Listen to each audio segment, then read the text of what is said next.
welcome to the 19th bonus video in the 20 years of MCF celebration. I'm MCFPapa.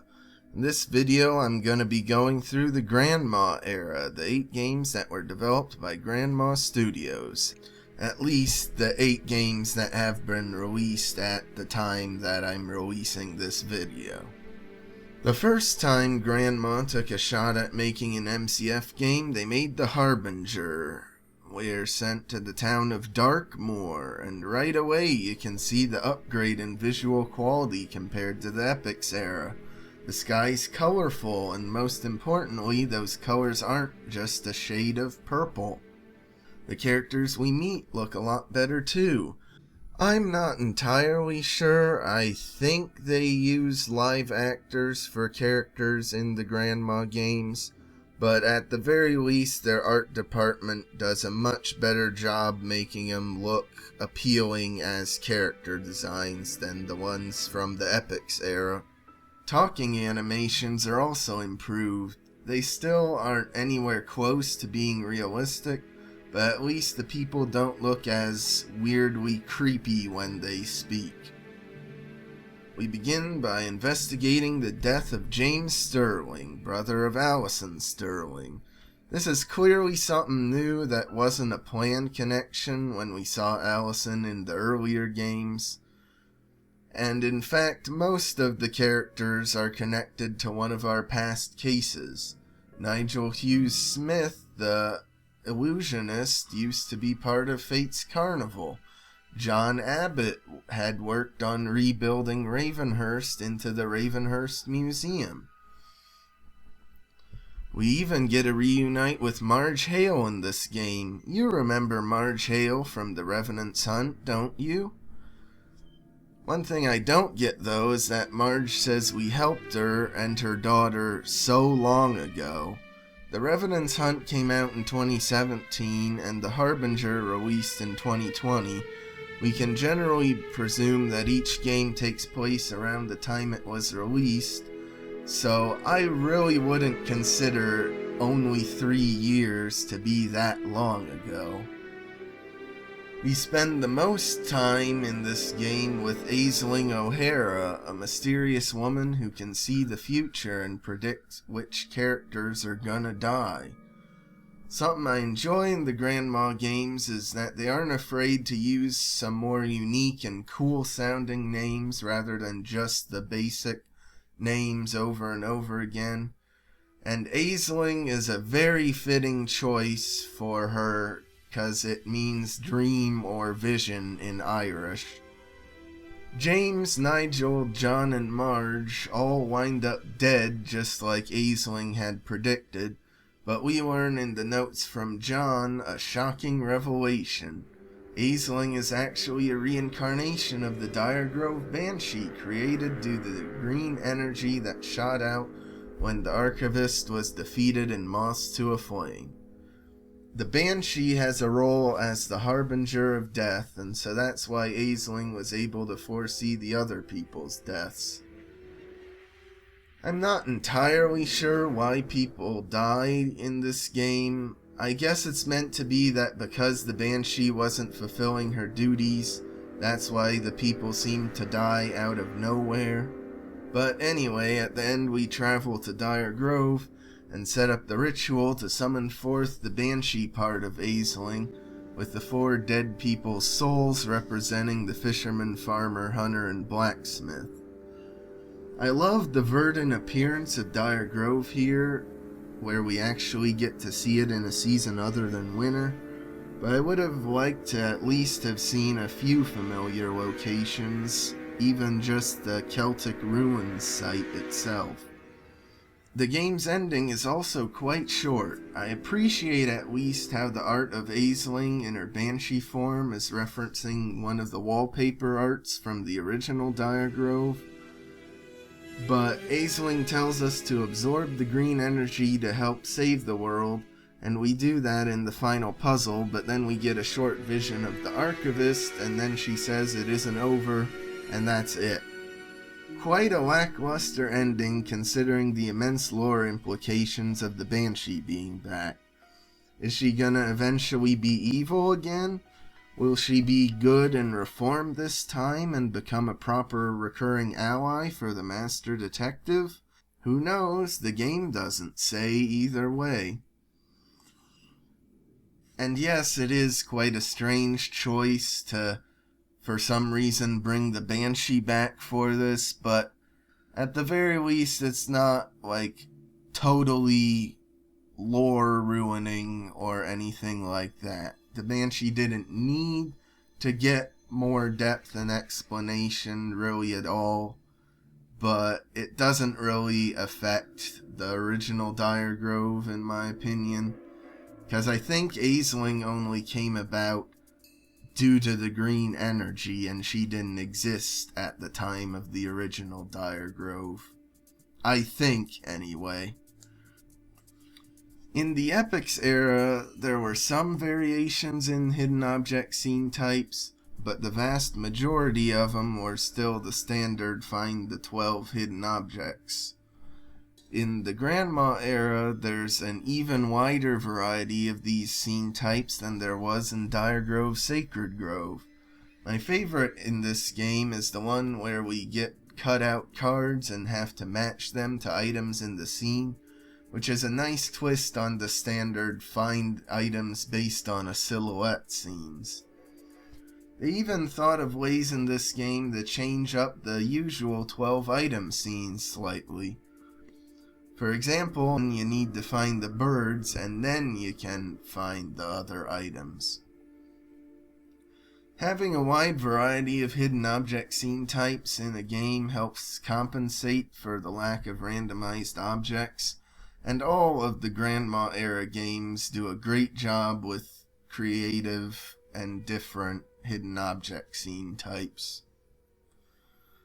Though after talking about a positive, this would also be a good time to talk about a negative I have, and that's GrandMA's approach to super puzzles. In both the Elephant and Epics eras, there was a good amount of interactivity with these.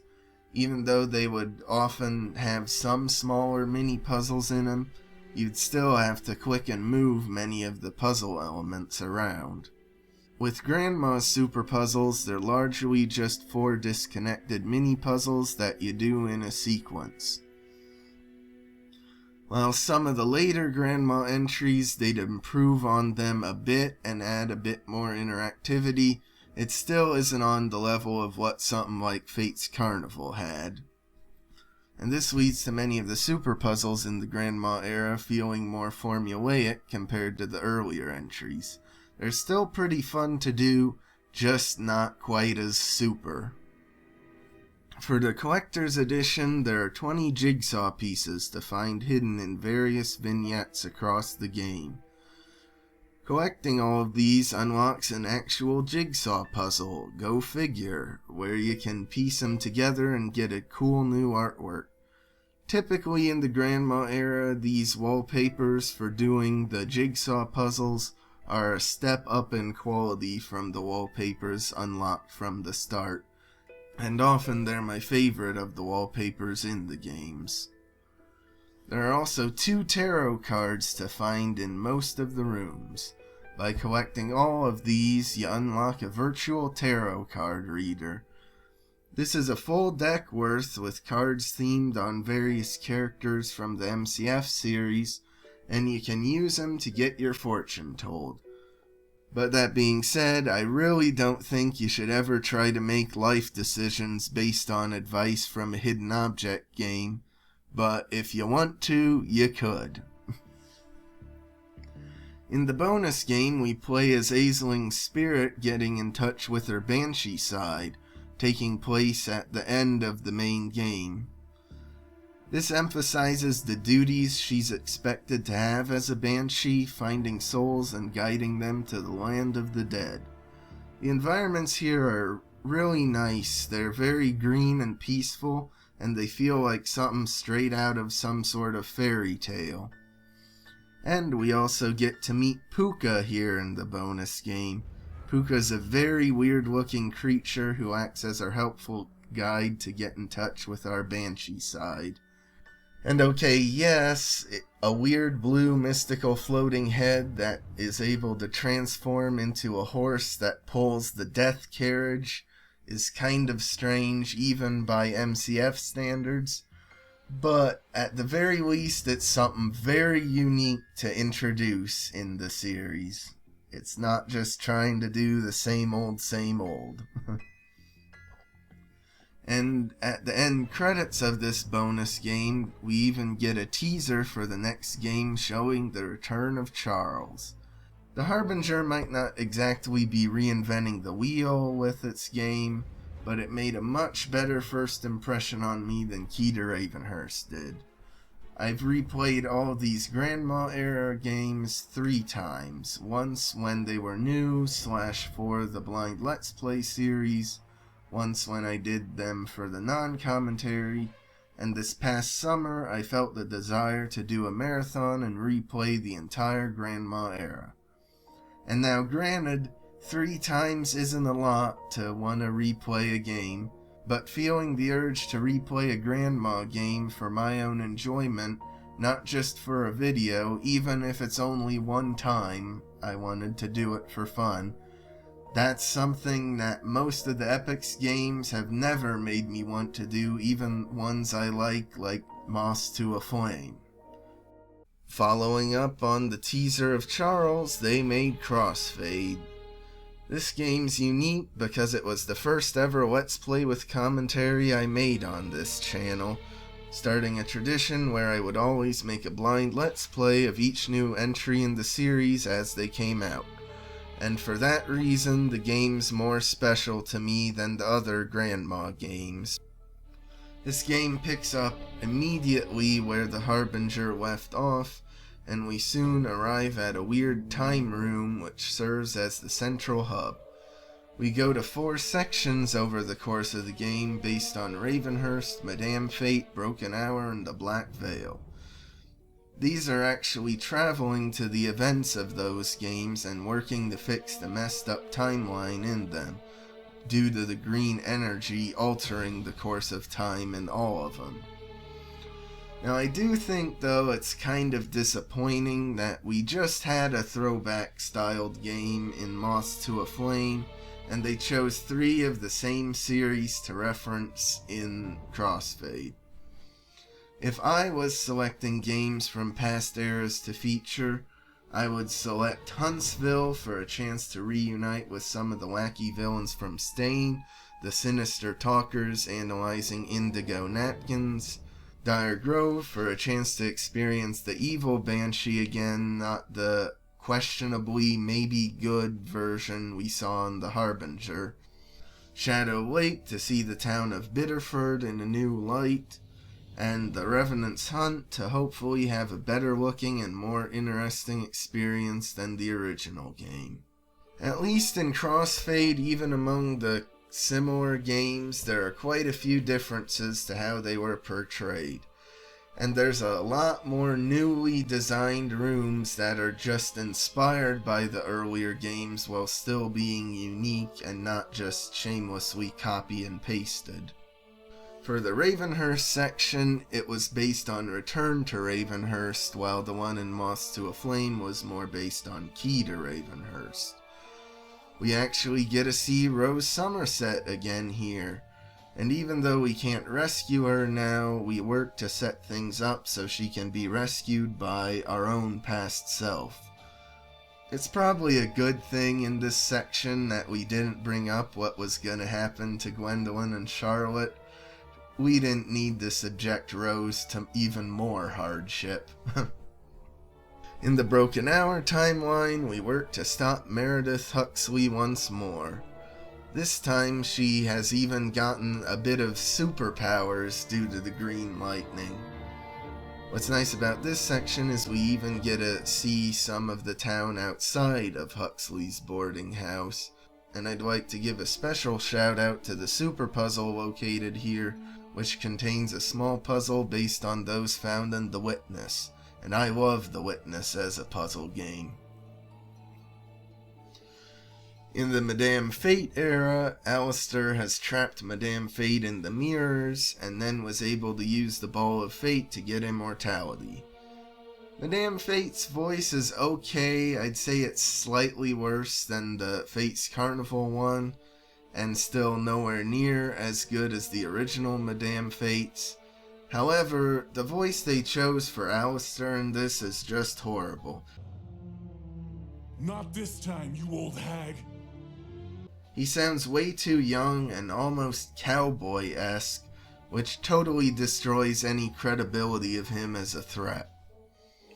At least for this section though, I enjoy the hidden object scene that they made that was based on the shooting gallery from the original game, and in this you even have to shoot the gun a few times to reveal some items. And plus, at the end of this, it's nice to finally have the chance to attack Thanatos ourselves, something we never had a chance to before, and we meld him in mirror goo to trap him in the mirrors and free Madame Fate.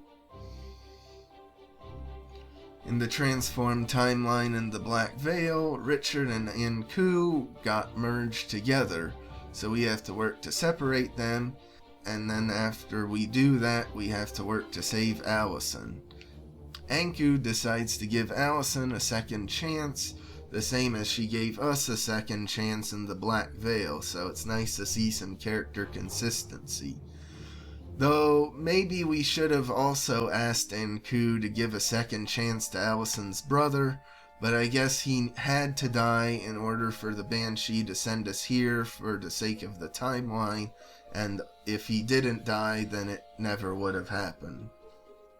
The villain in this game is quite weak, if you can even consider him a villain. In the time room, we meet a weird individual, and over the course of the game, they'll shift forms into villains from MCF's past. And at the end, it's revealed that they were just a part of the Master Detective the whole time. That's why I say I'm not sure if you could consider him a villain, but since we're the good part of the Master Detective, I would assume that the mirrored version would be intended to be evil, but it's not really explained. The plot in general in this game doesn't really matter. The game wasn't trying to have a big, overarching, gripping plot.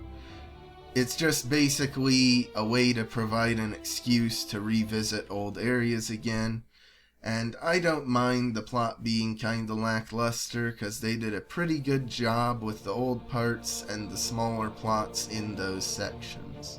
I'm still not sure though about this game's ending, where we wake up back in the real world with an MCF SWAT team in the area. The man who's in front of us has his eyes flash green, implying that there's something more related to the green energy than what meets the eye, but we never see this man or the MCF SWAT team again. Was there gonna be an evil has infiltrated the MCF agency and is slowly corrupting everyone plotline? Or maybe there was a follow-up planned where the split part of the Master Detective had survived and made it into the real world, but I'm not sure what they were planning for a sequel in this, and at this point the world may never know. The collector's edition content was quite formulaic in the Epics era, but in the GrandMA era it's even more samey. Every game includes a 20-piece jigsaw puzzle that unlocks a wallpaper, and every game also includes items that always appear 2 per room. While they might change up what the items are and what these unlock, it's incredibly similar how they're hidden, where one in the room is solid in the scene and one is a morphing object. But at the very least, I will give GrandMA credit for making sure that all the collectibles across their games give you a reason to collect them, not just collecting for the sake of collecting like it was in many of the Epics era collectibles. It's weird because I really enjoy collectathon games where you're just collecting most things for little to no reward, but I think a key difference here is the items you collect are meant to be paid additional content, and therefore should have something a bit more substantial attached to him to make him more special, I feel. I mean, it is called the Collector's Edition, after all. Here in Crossfade's CE, we collect pieces of evidence in the rooms, and this is a quite disappointing reward, especially compared to the tarot cards of the Harbinger. All it does is decorate a bulletin board that makes the letters MCF, and that's not very exciting. But at least the bonus game is pretty cool. This time we get to play as Madame Fate herself, and it shows us what Madame Fate was doing in the mirror world while the Master Detective was in the real one.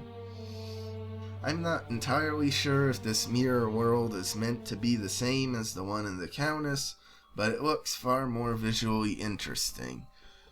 The bonus game forms a nice supplement to the Madame Fate section of the main game, and at the end of this we see that Alistair's eye will turn green too, implying he has something to do with the green energy.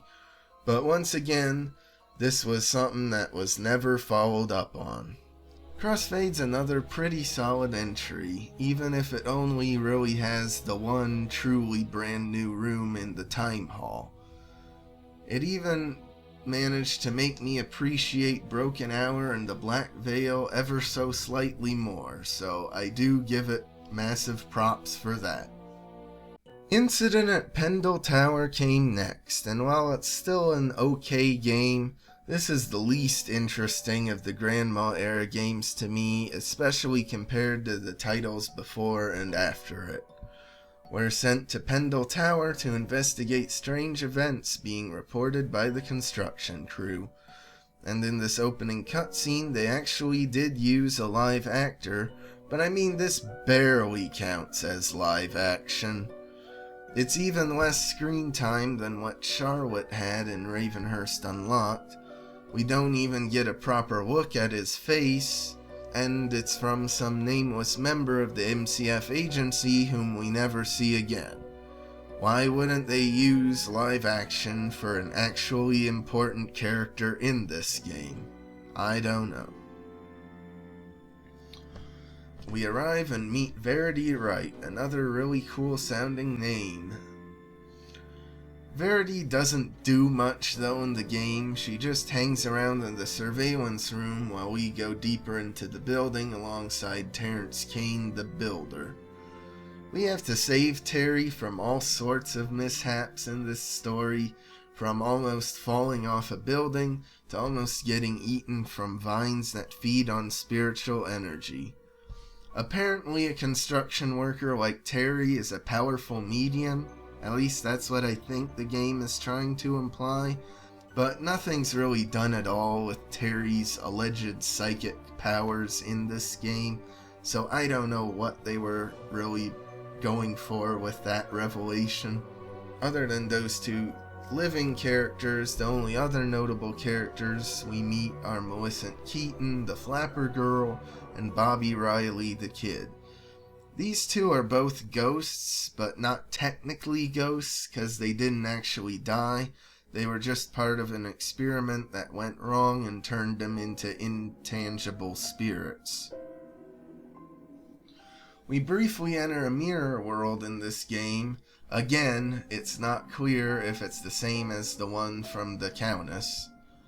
However, I enjoy seeing all the shattered and discarded mirrors scattered about in this weird plane.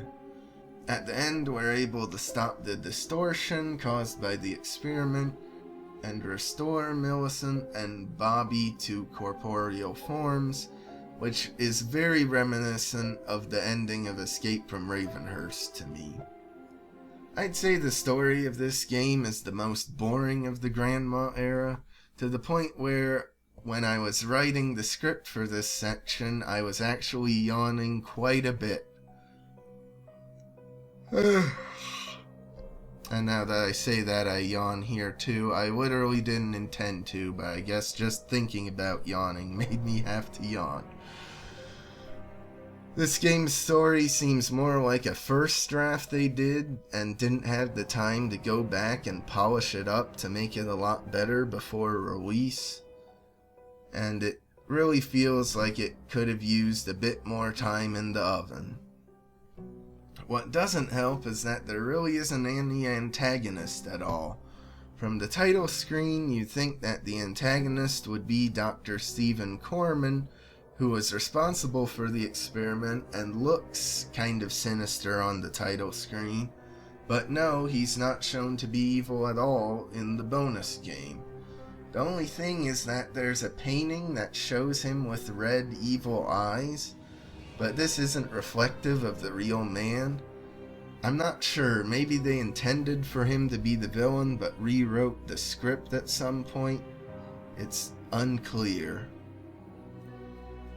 The HUD in this game is the same exact HUD as it was in the Harbinger and Crossfade, and it's the same as how it would be for every entry in the GrandMA era. And this isn't even an original HUD they made themselves, it's copying the one from Black Crown. Now, it's not that bad of a thing to keep the same HUD. I mean, I love both Huntsville and Prime Suspects, even though their HUDs are basically identical. But GrandMA used the same HUD for 8 entire games, and I would have liked to see them change it up at least a bit. If it would be too much to ask them to design a whole new HUD, then I would have preferred it if even they would have just changed the colors to make them more thematic with each game. Like how Ravenhurst inverted the HUD colors from the earlier games to match the darker and more spookier atmosphere Ravenhurst was going for. For the collector's edition, we collect stained glass pieces. These provide a decent enough artwork for getting them all, but I'm surprised that they didn't make it a wallpaper like the puzzle piece picture. For the bonus game, we get to play as Millicent and experience Dr. Corman's experiment going awry firsthand. This explains that she stopped the machine in the experiment before it went totally out of control and potentially caused a lot of destruction, but due to this, it meant she was trapped in Pendle Tower as a spirit. In closing, I'd say that Incident at Pendle Tower's okay. There's still fun puzzles and hidden object scenes, but it's the one that feels the most epics-like, and I don't think that's a good thing. After this, they came out with The Last Resort. I love how in this game we finally got another snowy environment in the Mountain View Ski Resort. Now they could have just totally copied Dire Grove for this, but they put in quite a bit of effort to make sure this one felt more unique. The interiors of this feel very warm and cozy, while the ones in Dire Grove felt just as cold and hostile as the outside. This one has a wooded forest we go through that's so thick we even need to cut our way through it. We do find a camcorder and watch a few tapes of the missing persons, but this is only done a few times and feels more like an homage than a ripoff of Dire Grove.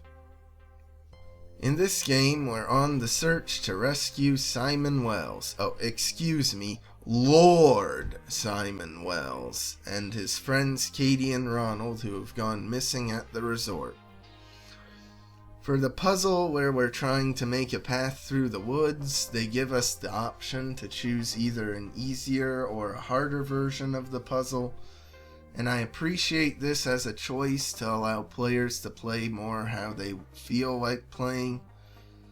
And to their credit, the hard version of the puzzle actually is quite a bit more difficult than the easy one.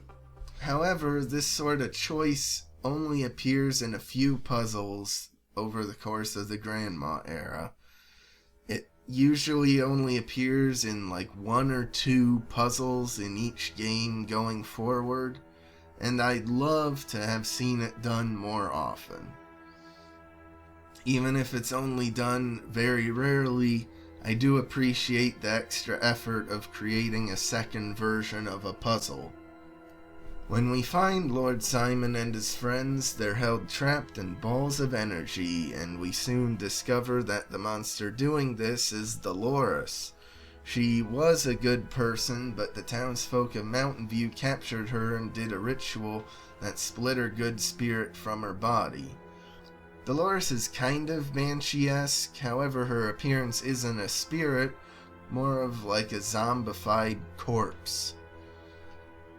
Though for such a fearsome creature who's apparently evoked total terror in a lot of the townsfolk, Dolores is a pretty silly name for her. Eventually we get to explore the underground town the people built in order to try and take refuge from Dolores. I love the stained glass hidden object scene we do here, where you need to rotate the wheels to make the objects to find. And down here in the underground town, we rescue the hotel caretaker John Foster, who was being forced to hide the existence of Dolores by Nicholas Horn the mayor. You know what the big reasoning is?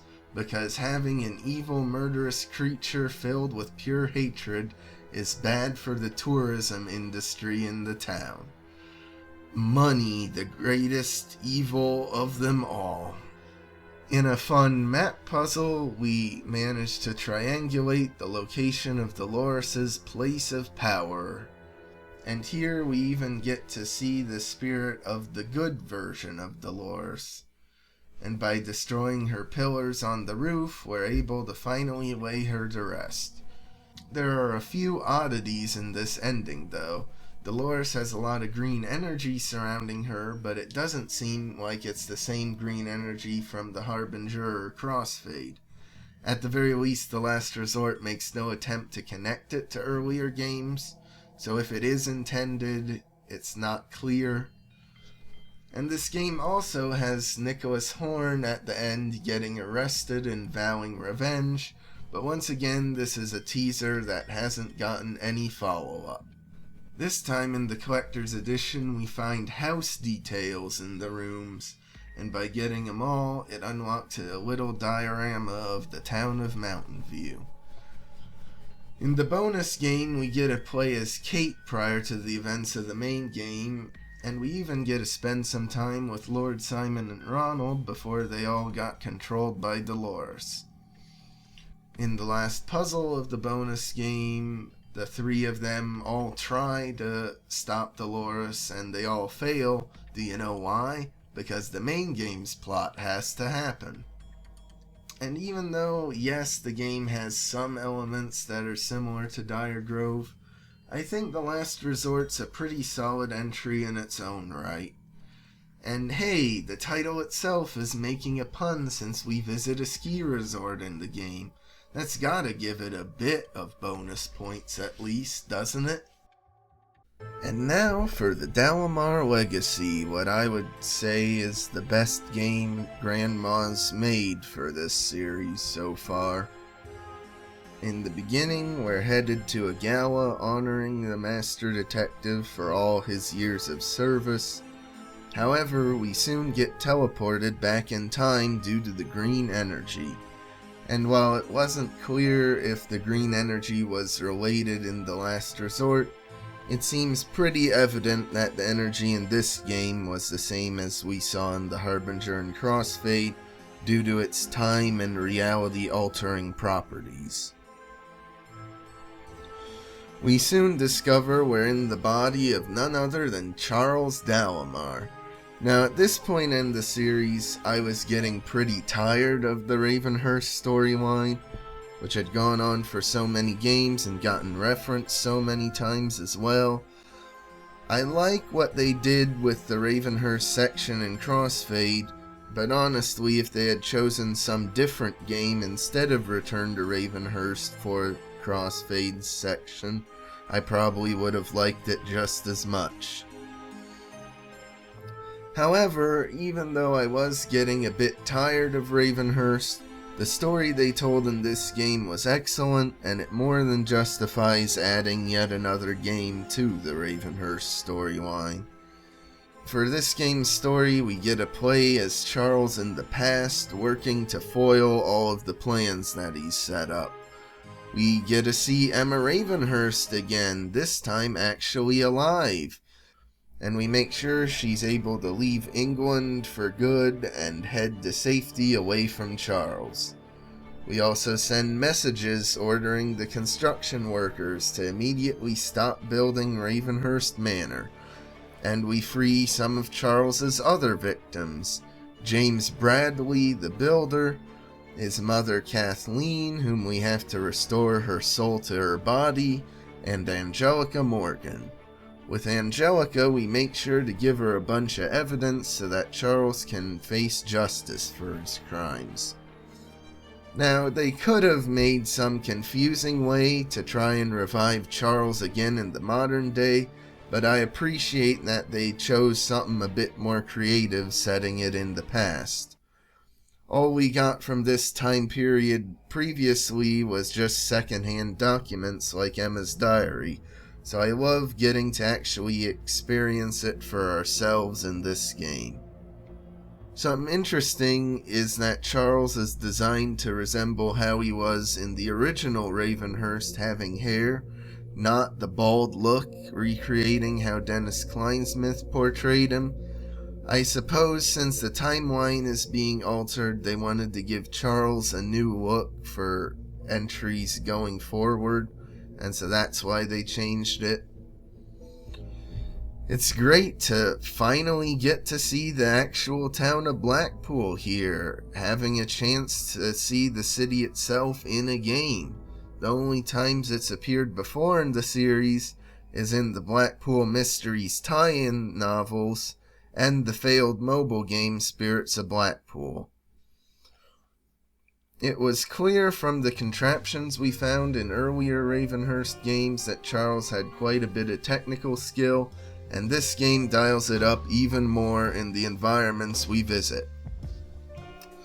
The biggest display of Charles's talent is in Robert the Robot. Charles programmed him to carry out his plans, and so at one point Robert even tries to be quote-unquote helpful to us by poisoning Emma. However, he does genuinely help us quite a bit too, and even saves our life near the end. Well, saves Charles's life. The 3D effects they did for Robert look pretty good, and blend in quite well with the game's 2D backgrounds. We encounter a few other robots in this game, but they don't look as good. I guess they spent most of their time designing Robert. And at the end, Robert gets one of the most heart-wrenching death scenes in the entire series. We head to the grounds of Ravenhurst Manor under construction, where we discover Charles's machine, where he was performing time experiments using the green energy.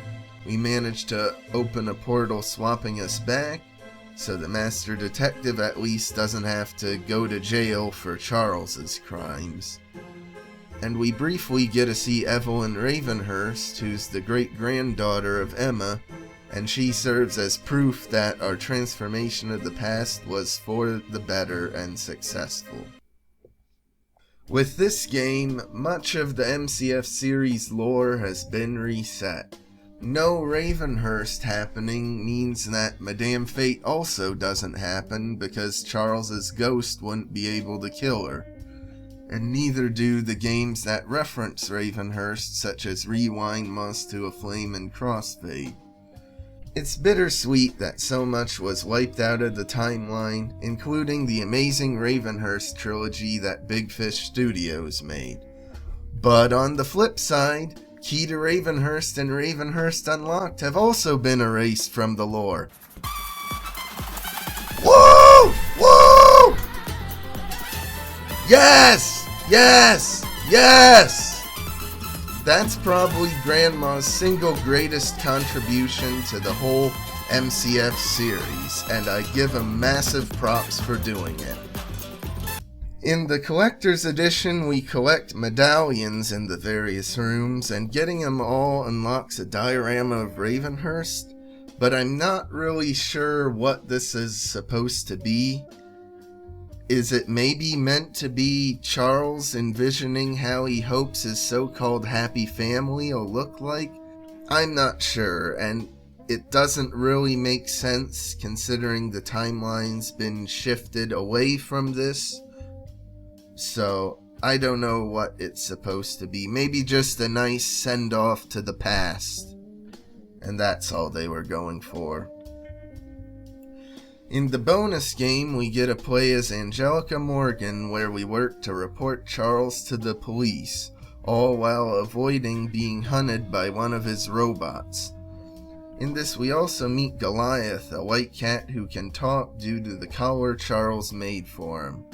Goliath had a small appearance in the main game, but it's only here we learn he can communicate, and he aids us in our anti-Charles mission, so I love how the bonus game added a pretty cool new character like that.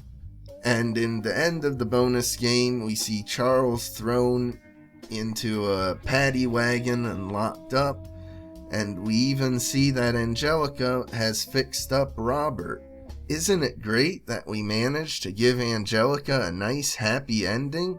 I'm sure that's all we'll see of her. All in all, the Dalimar Legacy's a great entry in the series. A new rebooted timeline means that games don't have to get bogged down so much, trying to make things fit into all of the older lore. And stopping all of Charles's plans before he could even begin to inflict his misery and woe is a great way to conclude Charles's role in the series, bringing the Ravenhurst storyline full circle and tie it all together pretty well. Ah, if only they had actually stuck to this as a conclusion, because it's a pretty great conclusion. Now we get on to a crime in reflection. We're sent to investigate a series of break-ins committed at museums across the country. Something I should note is that GrandMA enjoys having local law enforcement characters in their games. There was Constable Davies in the Harbinger, then there was the police we saw in the Dalimar Legacy, and now in this game there's Chief Inspector John Miller. In earlier eras, the police didn't really appear much at all, so it's nice to feel like we're actually helping them on GrandMA's cases like a real crime scene investigator. This game has us traveling all over the place, and we trace the robbers to Scotland. Here we meet the museum curator Shirley and discover that one of the robbers is Declan Fisher.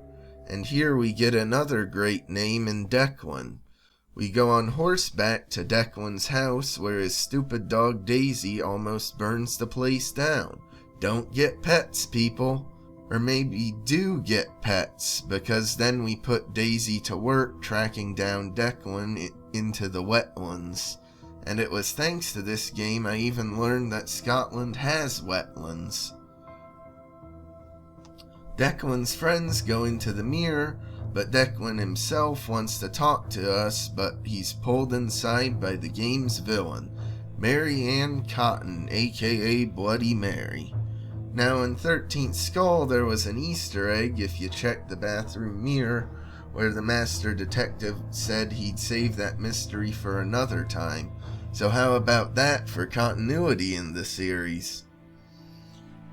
I really like Bloody Mary as an antagonist, where they gave an interpretation on a legendary figure and combined it with a fictionalized version of a real-life serial killer from the past to create a quite unique sort of villain.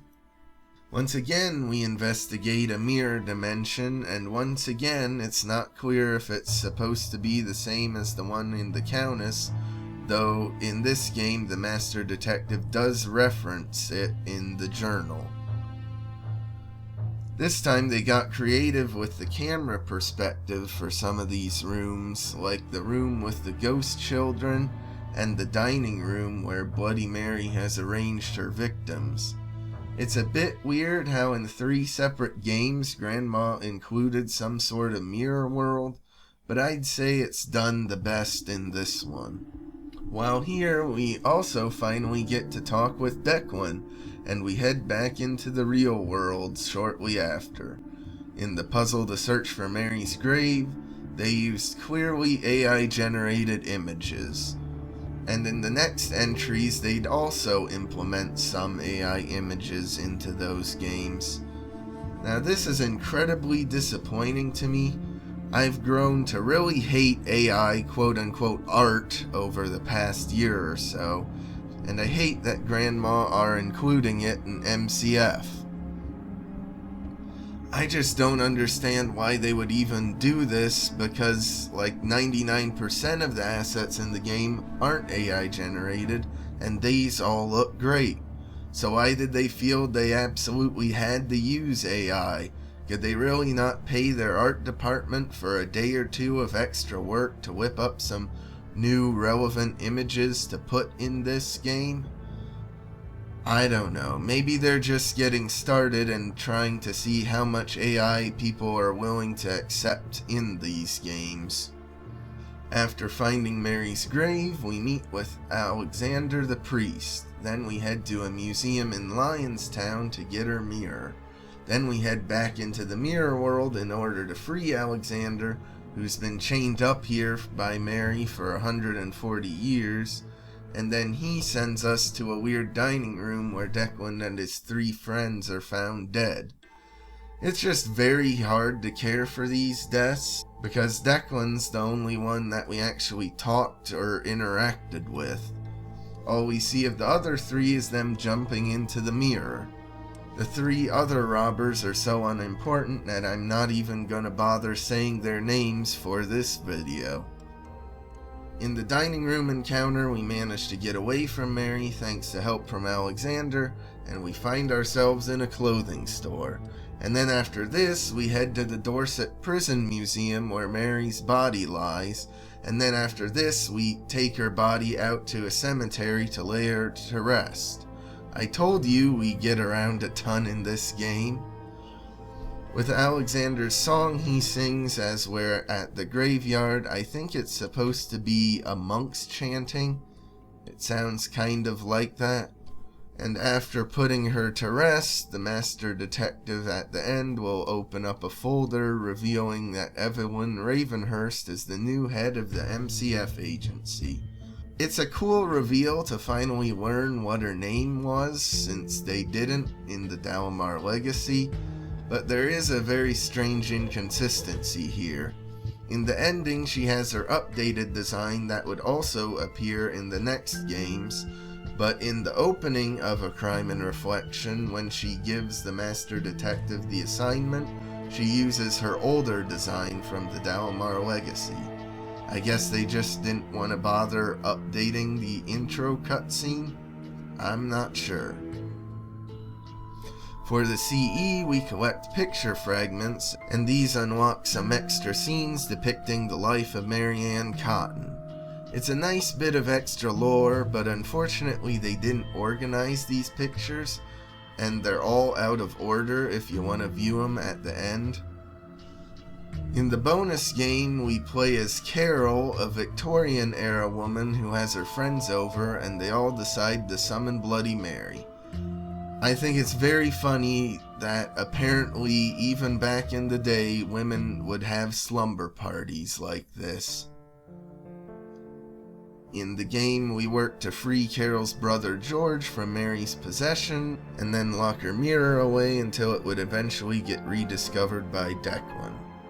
The next entry was the Riddle of Mrs. Bishop, another kind of wordy title. This game, we get to spend a bit of time in the opening with Evelyn Ravenhurst. It's a bit strange that this is the first time we really get to spend any sort of significant time with her. I think she should have probably had a bigger role in A Crime and Reflection. It's only one room in the intro, but it's nice to at least spend some time in the proper MCF agency's building, not just in the dark and dingy basement archives of it.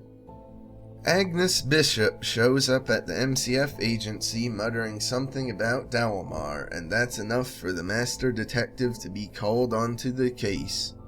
We head to Bishop Manor, but we don't get much information from any of the inhabitants. Not the butler Mr. Bellows, not Richard Bishop, not Richard's wife Gwen, who's the first character in the series to have purple hair, and not much from Mrs. Bishop herself, even though technically Gwen would also be a Mrs. Bishop. I enjoy the underground lab we explore here, where there are many automatons with TV heads, almost like a primitive version of the TV head we saw in the Ravenhurst games. After exploring down here, it's revealed that Angelica Morgan is the main antagonist, possessing Mrs. Bishop. I was very surprised with this sort of reveal. In the Dalimar Legacy, there wasn't any clue that she might turn evil and follow in Charles's footsteps, not even in the bonus game where we got to play as Angelica. And if there was going to be a continuation of the Ravenhurst storyline, I would have expected something related to Alistair. Even though we eliminated all the stuff related to Charles from the timeline, Alistair had still lived for like 400 years by the 1890s, and he would definitely be upset at the Master Detective for getting Charles locked up. As an antagonist, Angelica is a pretty weak one. She's not very captivating, especially given how many other better ghost villains we've seen in the series. And for a lot of the game, we don't even know it's her, it's just a mysterious unknown person talking to us. We only find out it's Angelica around 3/4 of the way through the game. And her big plan for immortality is just possessing one person after the other. Not very exciting. And the biggest flaw with her is that, just like Gwendolyn and Charlotte, it's very confusing how someone who was nothing but tortured and abused by Charles would all of a sudden want to follow in his footsteps.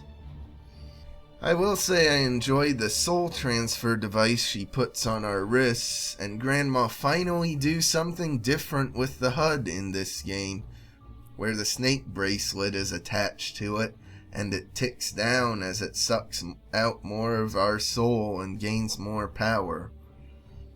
In the final section, we piece together Lucky, a very cute little firefly robot who helps us navigate in the dark.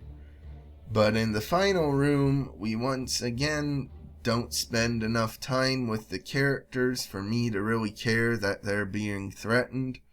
Especially the cook, who's threatened here, where she only showed up for a few seconds with our back to us in one cutscene, and that was it.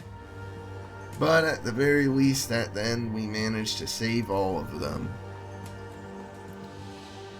And just when we think it's all over, we get a message, and it's revealed that Evelyn Ravenhurst has become possessed by Angelica. I understand they wanted to have some sort of hook for the next game, but this really comes out of nowhere. How did Angelica manage to take control of Evelyn? Why did someone send us a note? Was it Angelica wanting to taunt us? These are questions that might get answered in a future entry, but because they weren't answered within the Riddle of Mrs. Bishop itself, it just left me feeling more confused instead of super excited to see the follow-up. And what doesn't help is that Evelyn Ravenhurst herself only appeared for a short time at the opening of the game. I really enjoy Evelyn as a character, a modern-day descendant of Emma Ravenhurst who finally provides a face for the person who's leading the MCF agency and sending us on our missions.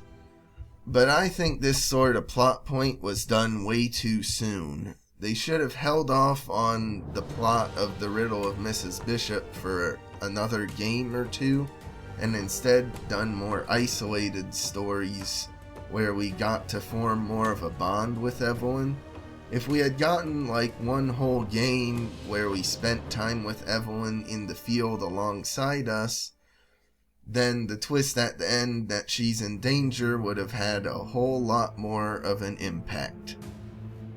For the CE, we get to find what are called Watchers, little robot creatures. By collecting them all, we can view them in a display room where they have each their own animation for interacting with them. In the bonus game, we play as Margaret Bellows, an archaeologist on an expedition in the Amazon alongside a much older Angelica Morgan. They're trying to find a snake mask which allows someone to possess anybody that they want. However, because Margaret learns that Angelica is evil, she decides to destroy the snake mask at the end, and this makes Angelica possess her body in a different way, but if she could do that, then why even bother with the snake mask in the first place? The newly possessed body of Margaret leaves, where she would eventually meet up with Agnes Bishop and transfer her spirit into her too. But at least it's not all bad for Margaret, because Satawi, the guardian of this temple, transforms her remaining soul into a snake, and they slither off together at the end. This is another really out there bonus game, especially raiding an ancient temple and a person becoming a snake, but at the very least I'd rather take something weird over something boring. The next entry they made was Fragments of Truth, an MCF story. This is the first spin-off made since Spirits of Blackpool 12 years prior, and this is the first spin-off game made for PCs itself, not mobile or a console. In this we get to play as a new character, Detective V, though it seems the game was originally meant to be a mainline entry called Whispers from Beyond, where we played as the Master Detective. For whatever reason, they decided to change the protagonist and make it a spin-off instead. We learn that Evelyn Ravenhurst has gone missing and the Master Detective is on some assignment. What it is, we don't know. So, because of that, Detective V is the one assigned to this case and heads to former Prime Minister Patricia Primrose's house due to her seeing strange visions in her home. This whole game takes place in the setting of Birdtown, England, which is a hilariously dumb-sounding name for a town. Detective V gets a multi-spectrum sensor, which allows him to see various things in the environment, and this is a pretty cool device, but it could have been used a whole lot more in the game.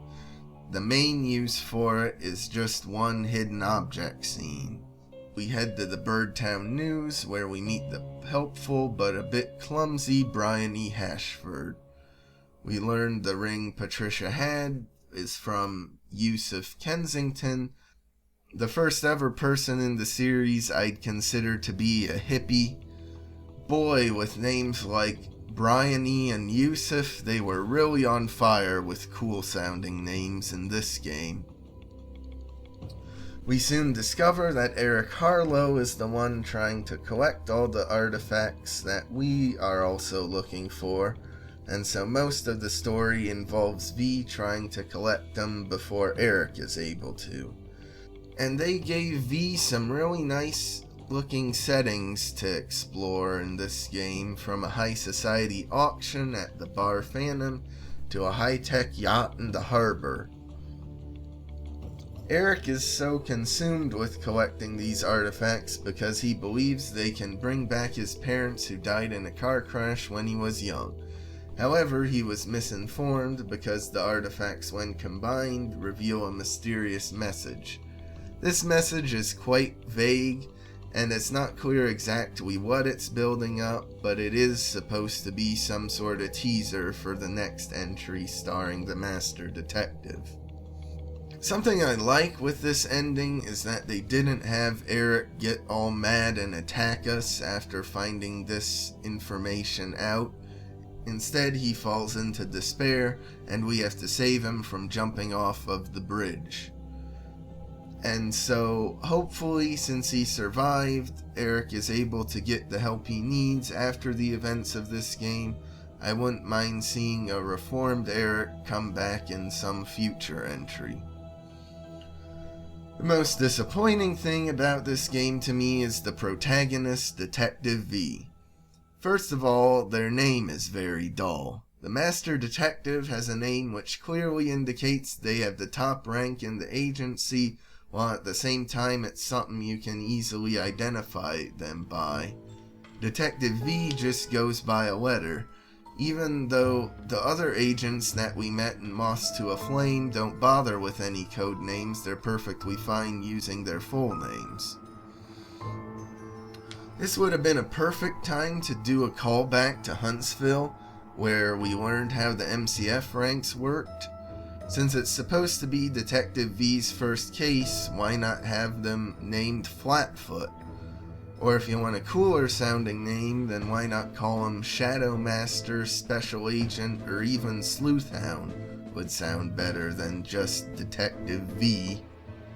The concept of having a new character besides the Master Detective to play as is very interesting, and there's a ton of potential with alternate protagonists. For example, playing as Evelyn Ravenhurst for a game who gets called in to investigate a case, and we then get to see how she got taken over by Angelica Morgan. Or have us play as a villain who attempts to turn good and redeem themselves, like perhaps an altered timeline version of one of the Blanstons. With Detective V, I feel they really missed the mark. In this game, he's basically just a carbon copy of the Master Detective. Now, not all protagonists need to be totally self-insert characters like the Master Detective is. Not even in the MCF series. In pretty much all the bonus games, the alternate people we play as have some sort of extra characterization compared to what the Master Detective gets. I really expected that the reason we don't see Detective V's likeness or even know their full name is because it was going to have a twist where they were a character from the series we knew. For instance, the new timeline version of Vincent Gavone, Verity Wright, or Vinton from Down at the Swallower. But no, it turns out there's nothing significant about Detective V, to the point where they barely have any character to speak of at all. I guess they seem slightly more skeptical about supernatural things, but it isn't elaborated well. I feel that by making another silent self-insert protagonist, it takes away from some of the uniqueness the Master Detective had as a protagonist.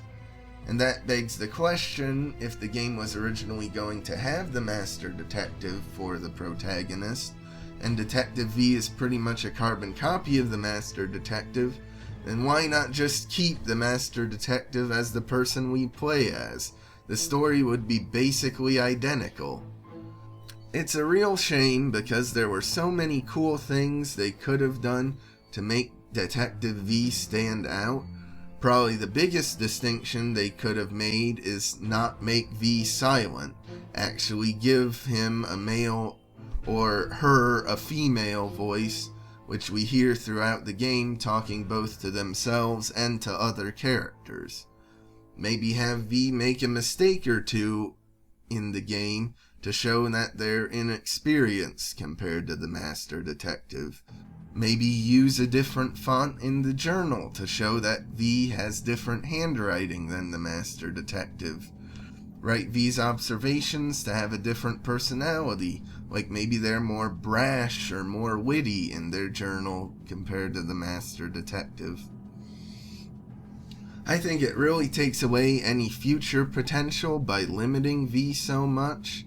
Now, if V would ever show up again in the series, it's not going to be that exciting because they have no name, no voice, no distinct personality, and no real character design to speak of since it's so basic and mysterious.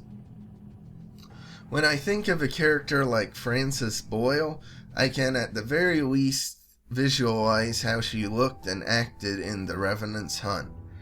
In contrast, there's nothing memorable about V at all. But if they had made V a proper voiced character, then they could have periodically returned and assisted the Master Detective on cases. Something the series really lacks, despite having 27 main games and 5 spin-offs, are recurring supporting characters who help you. But they really can't do that because of how uninteresting V is. My guess is that in the future, V will just be a largely forgotten character, maybe mentioned once or twice in passing, but that's it. And it's a real shame because they could have actually had a really cool new protagonist in this. For the Collector's Edition bonus game, we take control of a younger Eric Harlow who's just beginning to discover the artifacts. A small detail I really love in this is that for a brief moment we see his younger face, and he's designed to look much happier and healthier than how he appears in the main game. This is a way to show how his obsession for collecting the artifacts has totally consumed him over the years and made a terrible impact on his life. It's not exactly something subtle or hard to pick up on, but a plot point that you can figure out for yourself based on clues found in game is something that the series has lacked for quite a long time. And I appreciate that they threw this extra lore depth into the bonus game to make it more special. How's the rest of the bonus game? Well, we head to the Blythe estate and meet with Carol Blythe, a widow whose husband Richard wrote all about artifacts like the ones Eric has begun to look for. The bonus game is about exploring the caves near the estate to find the treasure room where the artifacts are hidden, and also avoiding the many booby traps Richard has placed in our path. At the end, it's revealed Carol was evil and killed Richard due to her own obsession with the artifacts, but Eric manages to get away from her. This time around, we find marionettes in the rooms, and unlocking all of them gives a room where we can admire all the cute figurines based on every character in the game. There's even a small cutscene where it shows Yusuf painting a ghostly version of Evelyn Ravenhurst.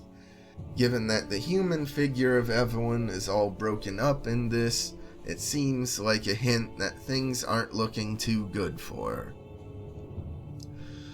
I'm not sure if this is supposed to be entirely canon and Yusuf somehow knows about everyone, or if it's just more of a fun extra thing. A notable absence in these figures, though, is that they made one for the Master Detective, but not one for Detective V, hinting that the protagonist change was fairly last minute during development. Despite some of the weirdness from it being a spin-off, I think Fragments of Truth is on par with the other mainline MCF games GrandMA's made, and honestly I wouldn't mind seeing them do other spin-offs in the future, as long as they would choose better protagonists to feature in them. So many characters from the series could work for a game. Give us a Jack Talon Host of Ghost Patrol spin-off, or one where we play as Allison Sterling as an investigative reporter. Heck, a spin-off game where we would get to play as Fabiano, the world's strongest man, would probably make my top 3 favorite MCF games regardless of how good or bad the rest of the game is. There's plenty of room to improve the series of an MCF story, and I hope that GrandMA actually does try to make it into a proper series in its own right, rather than leaving Fragments of Truth as this weird limbo game where it's technically a spin-off, but it's basically a mainline entry whose lore does seem to be important to the mainline, but we'll just have to see what comes in the future. I'd say the biggest flaw overall with the GrandMA era MCF games is that GrandMA doesn't seem to really have a concrete plan for the direction they want future entries to go. They had the green energy plotline for the Harbinger and Crossfade, but then they never followed up on the weird MCF SWAT member at the end of Crossfade and kind of abandoned that plotline. Nicholas Horn vows revenge at the end of The Last Resort, but then in the very next game they made, they rebooted the whole timeline, and it's unknown whether The Last Resort even happened in the same way in the new continuity. Angelica Morgan's meant to be the main antagonist of the series now, but nothing in the Dalimar Legacy's main or bonus game even suggested that she was evil and intended to be this. The ending of the Dalimar Legacy seemed to imply that the lore of the series was getting totally retconned into a new timeline where Charles was arrested, but in Fragments of Truth it implies that the old timeline wasn't totally erased, and there may still be many elements of it remaining. If they want to do more self-contained stories like A Crime and Reflection or The Last Resort, that's great.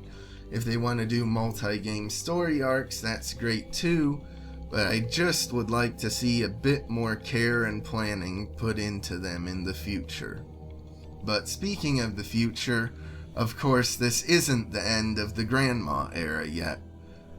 This video will become officially outdated and incomplete a week from when it's uploaded when The House That Love Built releases, and who knows how many more entries GrandMA will develop for the series.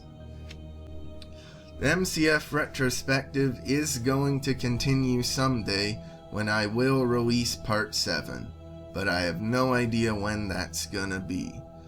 I'm not going to make the next retrospective video until another change happens in the series I feel is significant enough to label a certain group of games as its own era. Maybe a fifth developer will take over the series. Maybe GrandMA themselves will drastically alter their approach to how they make MCF games. Maybe Big Fish is gonna spend a bunch of money to usher in a second golden era, rebuilding Big Fish Studios as an MCF developer and making a bunch of new games with live actors and much higher production values. Well, now that's pretty unlikely. The GrandMA games might not be the sort of games I want to replay over and over again, like games from the classic and golden eras, but a key thing with them is that I find them fun to play the first time. I only felt that way for 3 of the Epix era games, Rewind, Moss to a Flame, and Black Crown, and that's a key difference between the Epix and GrandMA eras. Thanks to the GrandMA games at least having the fun factor in them, I'd be okay honestly with GrandMA continuing the series indefinitely, as long as they don't make a fully AI game. Now sure, I'd love to see games with even higher quality than what GrandMA provides, but as long as the quality doesn't dip below the level it's at now, I'd be okay with GrandMA still continuing with MCF. And so in closing, I'll share a tier list of the whole MCF series. This is where I'd rank each of the games as of the day this releases, November 17th, 2025.